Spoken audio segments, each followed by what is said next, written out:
Well, today I've left this a bit late in the day because again the sun set really, really quickly, and I'm 57 years old, and it was like that to get up to here. But I have to say, the actual reward is substantial.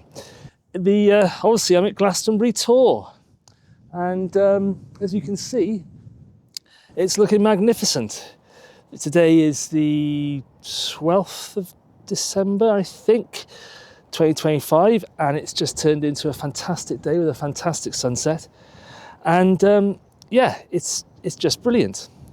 And I just thought what we do quickly is I will get some shots of the Tor at this sunset, and I'm shooting on the Bronica, the GS-1, because I thought, well, if I'm going to come to somewhere which I knew was going to be challenging to get to, but with all the kit, it's sort of, I suppose all the kit's about sort of 12, 15 kilograms, something like that, maybe slightly less. Maybe about 10 kilograms, something like that. But nevertheless, when you're on hills which are like 30 degrees, it's quite a trek, but certainly worthwhile the trek. So yeah, we're going to get some shots on the Bronica GS-1 of the Tor, and go and have a look at what they come out like, and fine grain film, because I think it deserves some fine grain film. We've got great weather for it, and yeah, let's see what images we get from the little jaunt out to Glastonbury, because it is just a magnificent vista, really quite magical. You understand why when you come up here and you're next to this and you just stood for hundreds of years, and you understand why people are drawn to it. In the chaos the world is in, this is a moment of thought and tranquility, and goodness knows we need it.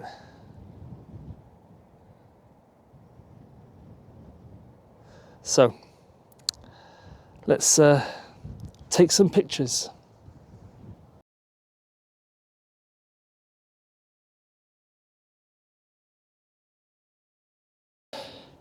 So one of the things I thought we would do today is have a play about with some graduated neutral density filters. Graduated neutral density filters are fantastic.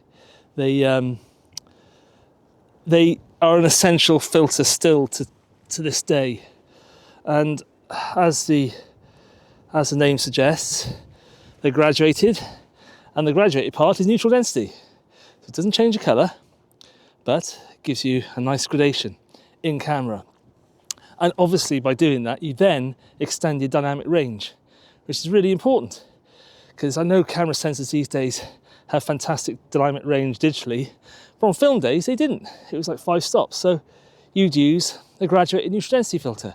So I thought, right, what we'll do, we'll come out, and this is a nice little opportunity so you can see what a graduated neutral density filter does.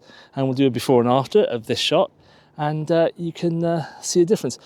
Well worth the investment, and I highly recommend it, but you need to get a good set. This is a set of Lee filters I've had for 30 years. Yeah, so a long time. Anyway, like everything I've got, it's old. So, but I don't use a filter holder. Never use a filter holder, because the best filter holder, I think, in the world, and I'm sure I'll get loads of comments on this, that people say, oh, don't be so stupid, is a piece of blue tack. Blue tack is the best filter holder ever invented, and it works. You put the filter wherever you want at the right angle, and I always carry with me blue tack, gaffer tape, and lighter fluid for cleaning stuff, and essentials, absolutely essential. So yeah, and a knife, of course. So let's put this on and see what we get. I'll do before and after.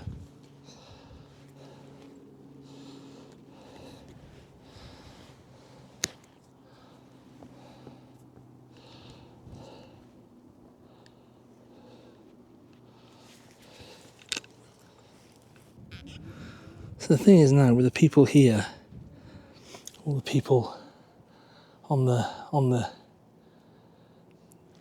horizon, as it were, it's actually a bit like the travel episode where I got where you want the objects of interest to punch through into the sky, and now this is what we're getting. We're getting the people and the Tor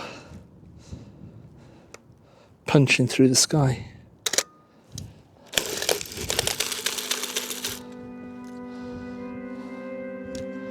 Which is great.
Well, that was certainly a trek.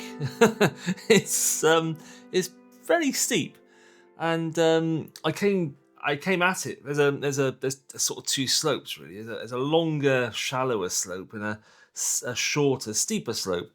I ended up going round to the shorter, steeper slope. So I got there a bit quicker, but it was it must have been 35 degrees. It was steep. But as you see, well worth it. I think it's a limited slideshow. I think I didn't have much time to shoot because I'd left it too late in the day to go, really. But it was such a great day, lovely, fantastic weather, as you can see. And the actual when I got there, it was fantastic, very enigmatic, very it is exactly what you think it might be. I think I'm not very familiar with this, but so read books in the past. You've got ley lines which link different parts of the country, and they all do they intersect through Glastonbury Tor, possibly, and they go through Stonehenge and Avebury Circle, and maybe the Cerne Abbas and all that. These ley lines sort of intersect and adds to the mystery of the place, which is really quite fun. But very enjoyable. I loved going, and I shot in the end. I actually shot Fuji NPS 160. It's actually some out of date film I had, and performed perfectly well. It was great. I mean, great results from it. It's fantastic. C41 process, which I processed on my Jobo, and so it's a very nice, clean process. Because when I process my film, both black and white and color, I use filtered water to make sure that the actual chemistry is really clean and you don't get any impurities in it. So you get a nice quality process from the Jobo. It's all very clean, very temperature accurate and all that sort of stuff. The Bronica performed brilliantly, as it always does. And one thing about the Bronica, the GS-1, with this metering head, it's a lovely metering head, this one. This has got spot metering and average center weighted metering. And it's got an automatic aperture priority mode. And because I wanted to get some shots in the can, I literally bunged it on auto metering. And that again performed fantastically well. It's a great camera. I love it, as you know. And but the interesting thing about it, and this is when we're going to get now to the neutral density filters, these things which are wonderful, and basically what happened was, so I left it on auto metering. So what you've got here, you have image with no graduated neutral density filter and image with a graduated neutral density filter. And you can see plain difference. And as a drama about the one with the graduated neutral density, this is a straight scan, straight out of camera. This is the difference between the two. But what happens, as I mentioned when I was chatting about um, dynamic range, graduated neutral density filters help you increase your dynamic range. And in film, that's important, but it also is important in digital as well. And what happened here is you can see, even though it's a decent exposure and everything's fine with it, the grass here is darker than the grass here. But you've got correctly exposed here, but here, because it's the auto metering through the lens, the camera has compensated. So therefore, your dynamic range has increased on this particular shot because you've now got more detail in the shadow areas.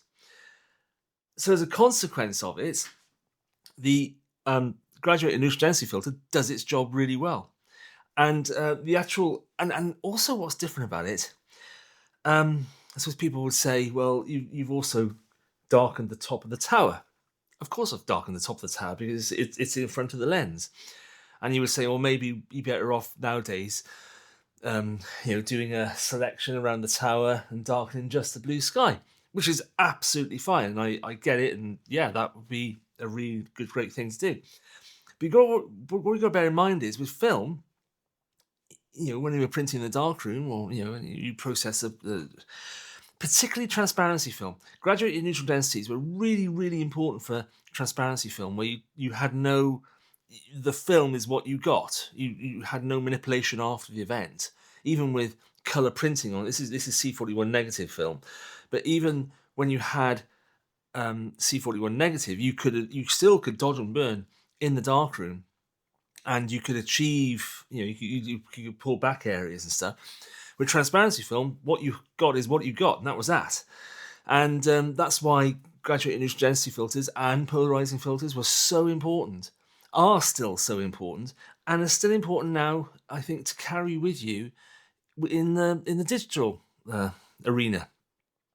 And these are the Lee filters. I'll show you these on the camera. This is a set of Lee neutral density grad soft filter set. Which you can see by the state of the box. I've had it a long time, but they're all nice and safe in there. And these are the filters we have. So we have 3 densities, but I would presume maybe it's sort of 4 stops, 2 stops, or 1 stop, I would have thought, between those 3. But on this particular image, I used the darker graduated neutral density filter to achieve this result. But I think I highly recommend, if you are doing any sort of photography, be it digital, be it analog, whatever, obviously very important with black and white film as well, because they're graduated neutral density, so there's no color involved. It's a straightforward reduction in the light entering the lens. I think it's a very worthwhile purchase, and one you wouldn't regret making, and a really nice addition to your kit. But I think this particular image demonstrates the difference between using one and not using one, and the benefits of them. I hope you enjoyed seeing what simply a graduated neutral density does. I think there's not much more to say about it than it does what it does. That's it. That's what it does. And you can, I think it will be of great benefit if you are interested in playing about with filters, because they are still very useful to have. So, you all take care. We'll see you again soon. Cheerio.